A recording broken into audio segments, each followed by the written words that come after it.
Hi everyone, today we're diving into a story about sabotage silence and the quiet strength of a man who never asked to be seen, only to be useful. It starts with a jet, a heat wave, and a woman in heels who wasn't supposed to care, and ends with a legacy no one expected. This could happen to anyone, even you. A job offer that smells too good to be true, a truth no one else is willing to say out loud. So before we dive into the story, take a moment to like the video and subscribe, but only if you truly enjoy what I do here. And tell me, where are you watching from and what time is it right now? Because it's always the right time for justice. The sky above Charleston shimmered with late summer heat, a wave of stillness that clung to everything concrete, metal sweat. Malek Turner had already been awake since 4:30 a.m., fixing a hydraulic brake system on a school bus down the street from his duplex. His shirt was damp, his hands already dark with grease, and his back ached in the same spot it always did from an old Navy injury that never really healed right. He was halfway through rinsing off his tools when the call came in. Emergency maintenance. Gulfstream G700. Private strip outside the city. Triple pay if you're there in an hour. He almost said no. Triple pay usually meant triple chaos. It was either a panicking exec, a spoiled influencer, or a mechanical disaster someone had already made worse by trying to hide it. But then Malik remembered the notice taped to his front door, a late rent reminder, and the conversation with his teenage son just 2 nights ago. Dad, the shoes they wear at school now. They're like, I'm not saying I need them, I'm just saying. Malik had smiled then, said they'd figure it out. Now he grunted, grabbed his tools, tossed them into the back of his rust-colored Ford, and peeled out toward the airfield with the kind of reluctant hope that lived somewhere between tired pride and tired knees. When he arrived, the airfield was almost too quiet. Clean concrete, two hangars, one parked jet gleaming like a trophy. But what caught his eye first wasn't the plane. It was her. She stood in front of the jet like she was auditioning for a high-fashion editorial. Slate gray blazer, black heels far too delicate for this kind of pavement, and dark sunglasses that belonged in a boardroom, not a tarmac. She was checking something on her phone, but when Malik pulled up, she looked directly at him like she had expected him, not just someone, but him. He stepped out of the truck, boots crunching faintly against the gravel. "Malek Turner," she asked. He nodded. "That's me." She extended a hand. "Juliana Cross, CEO." He shook her hand, firm grip, no smile. "Triple pay, huh?" he said. "More if you find something no one else could." He squinted up at the jet. "What happened?" "The system says it's fine. The pilot says it isn't. Engine light came on mid-taxi yesterday. We grounded her." Malik didn't respond. He walked straight toward the jet toolbox in hand. He didn't talk much while he worked. Never had. His body moved out of habit, scanning, kneeling, unscrewing, lifting. Sweat formed fast under his shirt. The engine panel was still warm, which was odd considering it hadn't flown in 24 hours. When he leaned in, he smelled something worse than warm metal. He smelled trouble. The heat shielding was warped, not just bent reheated like it had been misrouted. One clamp near the ignition coil was hand loose. The fuel line swollen, bulging like a blood vessel ready to burst. He leaned back, voice low. This thing wasn't maintained. It was manipulated. From behind him, Juliana's voice came again. Crisp, curious. "Excuse me." He turned. "This jet didn't just break. Someone made sure it would break later. Probably midair." She walked closer, squatting beside him with surprising grace. "Can you show me?" He paused, then pointed. "This clamp should be torqued tighter." The valves stressed. Exhaust heat was fed back into the mainline. Her expression didn't shift, but her voice dropped a register. "That's what I was afraid of." Malik looked at her more carefully now. She wasn't just another executive trying to cover her behind. There was something in her tone. The kind of fear you only carry when you've lost someone before. "I need you to stay," she said quietly. He stood up. "Lady Miss Cross, I'm just the guy they call when things are broken. I don't play detective. You don't have to. Just don't leave until you've checked every inch." He hesitated, looked toward the glass-paneled hangar where a few men in crisp shirts stood watching them like spectators. One of them smirked. Another raised a phone. Malik turned back to Juliana. You trust me, I trust the man who didn't flinch when he found a $70 million jet wired to fail. He didn't smile, but he stayed. By sundown, he'd gone through half the systems and found 3 more warning signs, a mismatch in the insulation materials, an error in the software log that couldn't be human error, and a micro crack in a pressure gauge likely from overheating not wear. When the hangar staff went home, Malik stayed. Juliana stayed too. Around 11 p.m., he looked up from under the engine and saw her barefoot now heels dangling from 2 fingers, blazer folded over a chair. She looked like a different woman, not the CEO, just a daughter trying not to cry. He stood up, wiped his hands. I need to pull more panels tomorrow. But it's bad. Somebody wanted this bird to go down slow and silent. She nodded. Then we don't let them succeed. Malik blinked. You still planning to fly it? She exhaled. I have a meeting in D.C. with the Pentagon. My father's defense proposal is still under review. This jet is supposed to prove our capabilities. He didn't answer right away. Then he said, your father's proposal. She looked at him, eyes glassy but clear. My father died in a crash like this. They called it pilot error. I never believed it. And now, here we are. Malik set down his wrench. Then I guess we find out who wants history to repeat itself. The next morning broke humid and silent, the kind of Charleston dawn that felt like it forgot to bring any breeze with it. Malik Turner was already beneath the jet again by 6:15 a.m., a flashlight between his teeth and the bones in his back, popping from another night of working the floor instead of sleeping in a bed. He'd rested for maybe 90 minutes on a pile of canvas near the toolbox, one arm curled around his shoulder, the other hand still stained with jet fluid. Juliana Cross arrived quietly. No heels this time. Sneakers, yoga pants, slate gray hoodie zipped up to her collarbone. She carried 2 coffees, one black one with cream. She didn't ask him how he liked it. She just handed him the black cup like it was the most natural thing in the world. I guess, she said, kneeling beside him, based on how grim you looked at 2 in the morning. Malik took it with a nod. I've had worse sunrises. She sat on a crate, sipping hers slowly. Neither of them spoke for a while. The air between them was thicker than the heat, full of unsaid questions, silent calculations. By 7:10, he found something that made his stomach tighten. He called her over with a single sharp, here. She crouched beside him, eyes fixed on where he was pointing a narrow coil of insulation tucked deep within the engine chamber. It looked normal, at a glance, but Malik's fingers told him different. The texture was wrong, smoother, newer, too new for an aircraft that hadn't seen major service in 6 months. This, he muttered, was replaced, and not by company protocol. See this? He peeled back the insulation, slowly revealing a hairline cut in the pressure, housing resealed with adhesive. Juliana leaned in closer, her brow furrowing. That's not cross-flight issued. No, Malik said flatly. It's not. She exhaled through her nose. Then it had to come from internal R&D. Or worse, prototype clearance. Which means someone high up had access, he added. This isn't just some bad mechanics patch job. This was precision. It was meant to fail mid-flight after the jet cleared inspection. Juliana's voice lowered.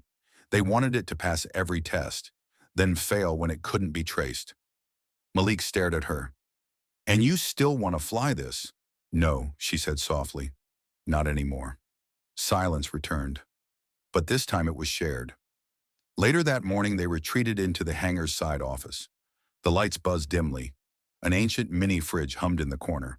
Malik flipped open a logbook on the cracked plastic desk, while Juliana pulled up the aircraft's service records on a tablet. She tapped the screen. Every component was signed off 2 days ago. No issues, no alerts. All checked by ID 3775C. He leaned over. Who's that? She frowned. Should be Marcus Lee. But Marcus retired last year. That ID shouldn't be active. Malik stared at the screen. Someone's using ghost credentials. Juliana scrolled back through prior logs, her hands moving faster now. Not just once. Look, it shows up 5 times in the last 6 months. Always during routine checks. Always during weekends. Whoever they are, they've had weeks to set this up. Just then, Malik's phone buzzed. A text, short, from a number with no name. You're not wrong. But be careful. Some people protect their lies with lawyers. He showed it to Juliana. She read it twice, then said, "Do you recognize the number?" "Nope." Her eyes didn't move from the screen. "I do." He looked at her. "My brother, Griffin." The name hung in the air like a bad aftertaste. Malik nodded slowly. "Well then, that confirms it." Juliana didn't speak. Her jaw tightened. Her thumb tapped her coffee cup like she was keeping time for a battle drum. "Griffin has access," she said. "He oversees prototype testing, system security, and field tech deployment." Malik raised an eyebrow. "That's a lot of keys to a lot of dangerous doors." She stood up. "And he always hated that I got the company name while he got the title. Cross-flight dynamics was our father's dream. Griffin just wanted the empire. I wanted the plane to fly." Malik chuckled low. "And he probably doesn't like that you called in a stranger to look under the hood?" Juliana turned toward him. "That's exactly why I did." Just before noon, the hangar doors opened again. A black Escalade rolled in, like it owned the sun, its windows tinted so dark it could have carried a ghost. Out stepped Griffin Cross, tall, lean, sharply dressed in a tailored navy blazer, a smirk already forming before his first shoe hit the concrete. Malik stayed where he was, leaning against a workbench. Juliana crossed her arms as Griffin approached. "Morning, Jules," he said, voice syrupy sweet. "Heard you've been playing detective with a wrench." Malik didn't blink. "Morning. You must be the guy who likes jets that don't land." Griffin laughed. Not because it was funny, but because he wanted to prove nothing could touch him. "I didn't realize we were hiring outside the company now." "You didn't," Juliana replied. "I did." He turned to her, voice dipping just a bit. "The board's not going to like this. Then they'll like the truth even less," she shot back. Malik walked up slowly, wiping his hands on a rag. "Tell me something, Mr. Cross. That technician ID 3-5C, why is it still active when the man who used to carry it is gone?" Griffin raised an eyebrow. "I don't know what you're implying." "I'm not implying anything," Malik said. "I'm stating it. Someone's faking service logs, and whoever did it almost turned your sister into a headline." Griffin stepped closer. "You don't belong here." Malik didn't flinch.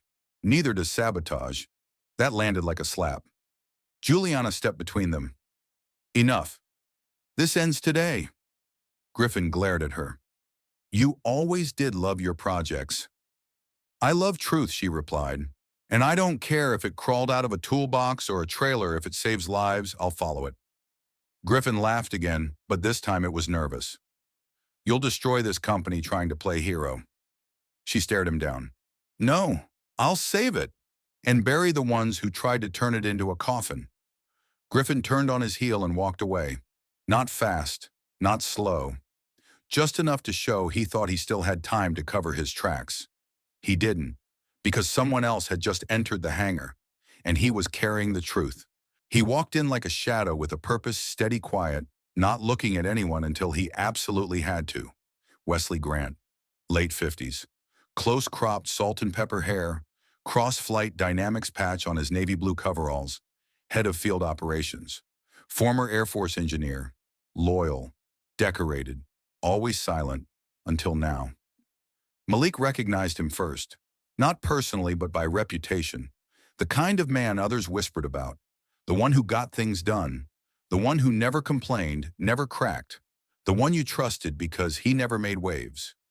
Juliana stiffened as Wesley approached. "You're not scheduled today," she said evenly. Wesley nodded. "I know."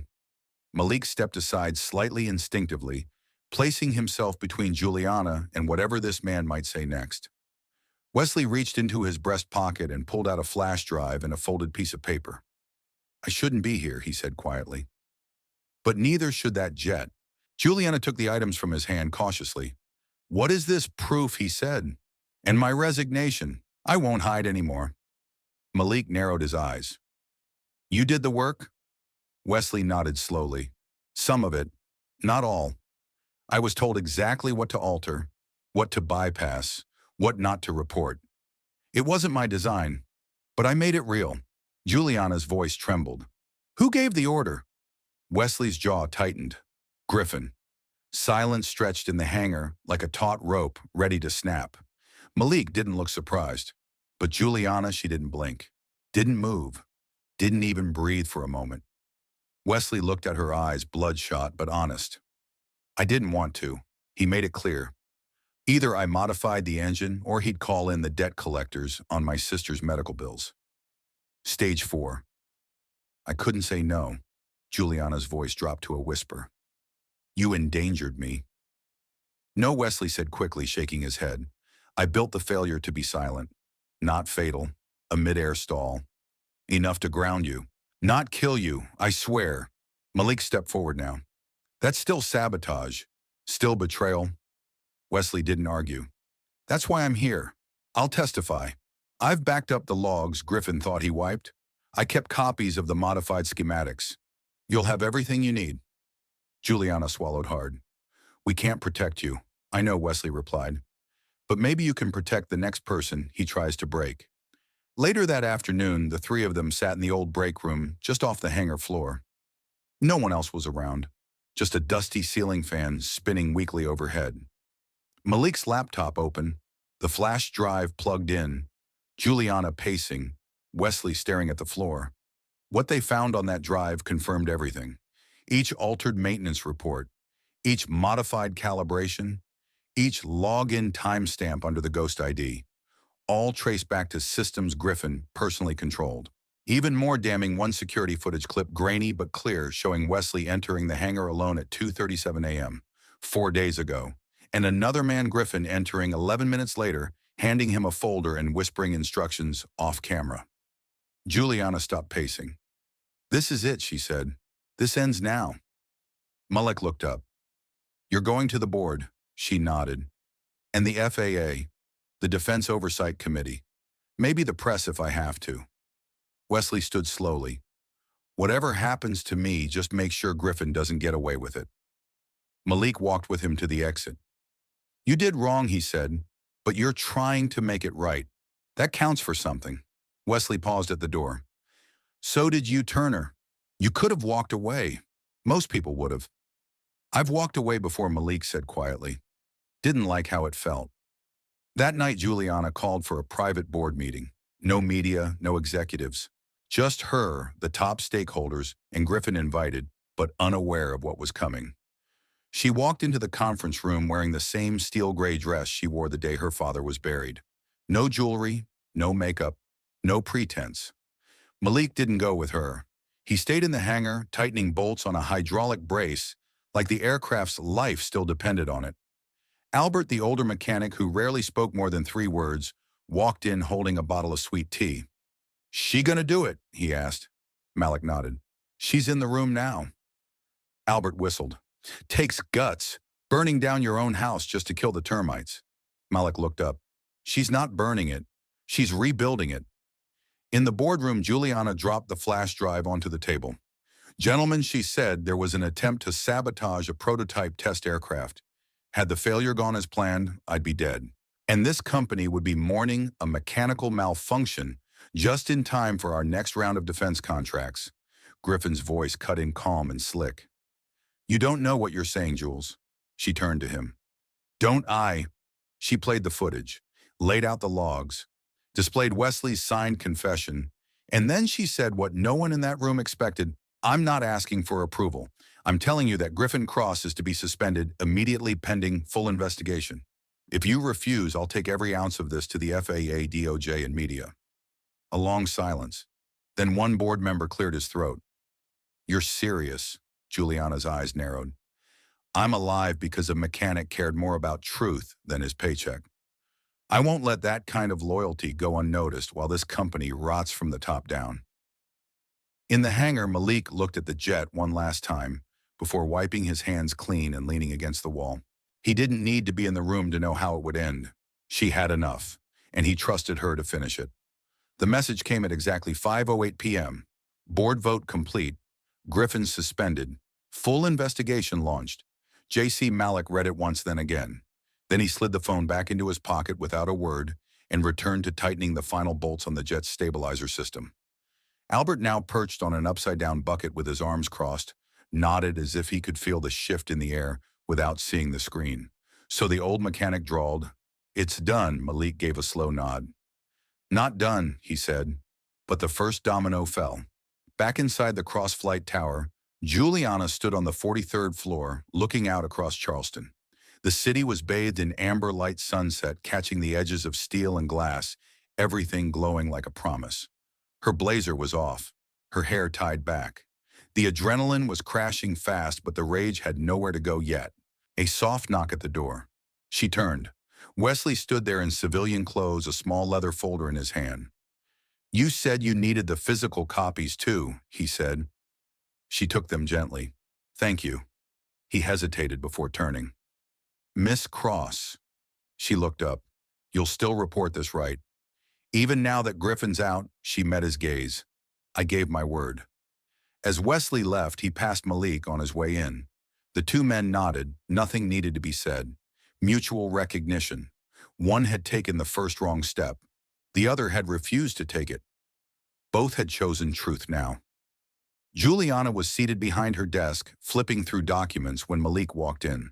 She didn't look up right away. When she did, her face softened. You stayed. I don't walk out on broken things, he said simply. She stood, walked around the desk folder, still in hand. There's one last part, she said. One more system we didn't check. Malik raised an eyebrow. She handed him a blueprint, a schematic for the auxiliary fuel control module hidden beneath the rear belly of the aircraft. This hasn't been inspected in years, she said. We almost forgot it existed. But if someone wanted to pass inspection and still trigger failure midair. Malik nodded. That's where you'd hide the kill switch. They returned to the hangar as twilight set in. The building was mostly empty now. Quiet. Only the hum of fluorescent lights and the distant bark of a baggage hauler echoed through the space. Malik lay flat on a mechanic's creeper, shoulder deep in the belly of the aircraft, his flashlight angling upward. Dust fell into his eyes. Metal groaned faintly overhead. And then he saw it. A fiber-taped junction, too clean, too new. Not from the original manufacturer. A splice that fed directly into the altitude control system. He slid out, breath sharp. It's there, he said, taped in like a ghost wire. Wouldn't trigger until the cabin hit cruising altitude. Then bam, pressure dumps. Auto stabilizers fail. Pilot loses control. The crash would look like pilot error or turbulent stress. Juliana didn't speak, just stared at him as he held up the sample. Military adhesive, he added. Only 2 departments at Crossflight order it. Prototype Division and Advanced R&D. Both under Griffin. She sat down heavily on the nearest crate. Her voice was quiet now. Too quiet. So he didn't just want the plane to go down. He wanted it to happen to me. Malik crouched beside her, and if it had, no one would have questioned the system. Not with clean logs, clean inspections, and you gone. She let out a long breath, something between a laugh and a sigh. I trusted him with my father's legacy. He put a detonator in the wings. By midnight, the jet was clean. The sabotage fully removed. All systems rebalanced. Every panel resealed. Juliana hadn't left the hangar once. Her heels were still tucked beside a folding chair. Her blouse was wrinkled, her hair now tied in a messy knot. But her eyes burned steady. As Malik sealed the final panel, she stepped forward. Will it fly? Yes, he said. Now it won't kill you. She looked at him for a long moment. Why did you stay? He didn't answer immediately. He stared down at his hands.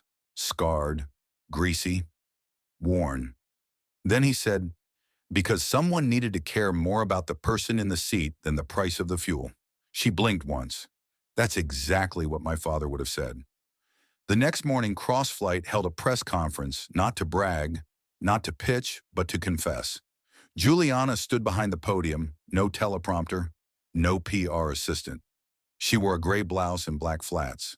Her hair was pulled back, and her expression was unflinching. Behind her, standing silent and steady, was Malik Turner, in a faded flannel shirt and boots still dusted with tarmac grime. Juliana spoke. There was an attempt to sabotage one of our test aircraft. Had it not been discovered, lives could have been lost. Mine included. The person who caught it was not a member of our board. He was not even on payroll. He was a mechanic who showed up, saw the danger, and refused to look away. The room was silent. One reporter raised a hand. Are you saying your own leadership was involved in attempted sabotage? She didn't blink.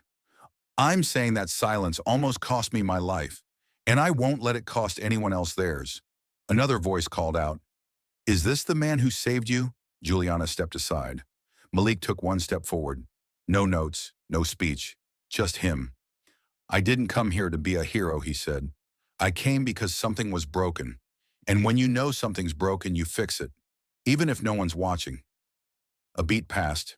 Then someone clapped. Then another. Then the room filled with it. Not thunderous, but solid, like the ground was shifting. Later that night, Juliana and Malik sat on the back steps of the hangar, sharing takeout and watching planes blink across the sky. She turned to him. "Would you ever work for someone like me?" He didn't answer right away. Then he said, "I don't work for people. I work with them. Big difference." She smiled. "Then let's work." 3 weeks later, they were in Alabama. Not for business, not for press, just for breath. Malik's childhood home sat nestled between two sloping fields on the edge of Willow Ridge. The porch creaked when you walked across it. The trees out front dropped long shadows at dusk. The air smelled like fresh soil pine and something old and steady like history that hadn't been erased, just quietly folded. Juliana Cross stepped out of the truck in jeans, a linen shirt, and sandals. No assistance, no schedule. She tilted her face toward the sky like she was trying to memorize it. "You didn't tell me you grew up here," she said. Malik shrugged. Didn't come up. She followed him up the porch steps. Inside, everything was as he'd left it 15 years ago. Wood paneling, family photos, and old Navy flag framed above the mantel. Dust had settled into the corners, like it had claimed the house for its own. But nothing felt forgotten, just paused. Later that evening, they sat on the porch sipping sweet tea, watching cicadas hum the sun to sleep. Juliana glanced at the side yard. "You could still build something here, you know. A hangar, a workshop." "I've got something better," Malik said, pulling a folded envelope from his pocket. He handed it to her. Inside was a proposal, the Turner Integrity Initiative, a department inside CrossFlight staffed with mechanics, veterans, engineers, people who had been overlooked, but knew how to see the truth before it exploded. "Not for a title," he said, "not for power, but to make sure no one ever has to go through what you did." She looked at him, eyes glassy. "You already did that." He smiled faintly. "Let's do it bigger." 6 months passed. The hangar in Charleston now bore a bronze plaque beside its main doors. "To those who speak up when it matters most, because silence nearly cost lives." Beneath it, MT. And behind glass, folded with military precision, a single U.S. Navy flag. Juliana stood beside it the day it was unveiled, wearing a Navy dress and no makeup. Her speech was short, raw, and honest. "We nearly lost everything to a lie. But we gained something better, proof that truth doesn't always wear a suit. Sometimes it wears grease." The engineers applauded. A few wiped tears. Even Albert, the old mechanic who still refused to retire, tipped his hat. Malik stood quietly in the back, arms crossed, watching not the ceremony, but the people. The ones who now carried his standard, not for glory, but because it mattered. He didn't want a desk. He wanted a bench. He didn't want a raise. He wanted respect. And now he had it. That evening, Juliana returned to Willow Ridge with him. The storm came in slow thunder, low and heavy, the sky bruising deep violet. They stood on the porch, glasses of bourbon in hand. The world felt wide and close at once. She leaned against the railing. "If I asked you to come with me, not to New York, not to the company, just to life, would you?" He didn't smile. Just took her hand. "Only if I get to drive." They both laughed. The next morning, as dawn warmed the fields with pale gold, a company-wide memo was sent from CrossFlight headquarters. Effective immediately, the Turner Integrity Initiative is a permanent division, reporting directly to the CEO, empowered to inspect, investigate, and protect. In a world where silence used to rule, one man's voice had changed everything. He never raised it. He just refused to lower his standards. And that made all the difference. Sometimes justice doesn't roar. It doesn't bang on tables or shout in the streets. Sometimes it whispers through a wrench being turned at the right moment, or in the quiet resolve of a mechanic who refuses to look the other way. Malik Turner didn't set out to expose a scandal. He didn't want glory, recognition, or a title. He wanted to fix what was broken. And when he realized what that truly meant, It wasn't just the jet that needed repair. It was a system that had stopped listening. Juliana Cross learned that leadership doesn't come from power. It comes from courage, from admitting the people we overlook are often the ones who see the clearest. And Wesley Grant. He taught us that it's never too late to choose truth, even if you've made mistakes, even if you're scared, even if the system says you shouldn't. So what about you? What will you do when you see something that isn't right? Will you speak up? Will you stand beside someone who does? Because silence almost cost lives in this story. But one man's integrity and one woman's willingness to listen made sure it didn't. Let that be a reminder. The loudest truths often come from the quietest places. Thanks for spending time with me today. If this story moved you, leave a comment below and tell me what you would have done in Malik's boots. And don't forget to like and subscribe if you believe more people should hear stories like this. Stay safe, stay grounded, and never be afraid to tighten the bolts no one else sees.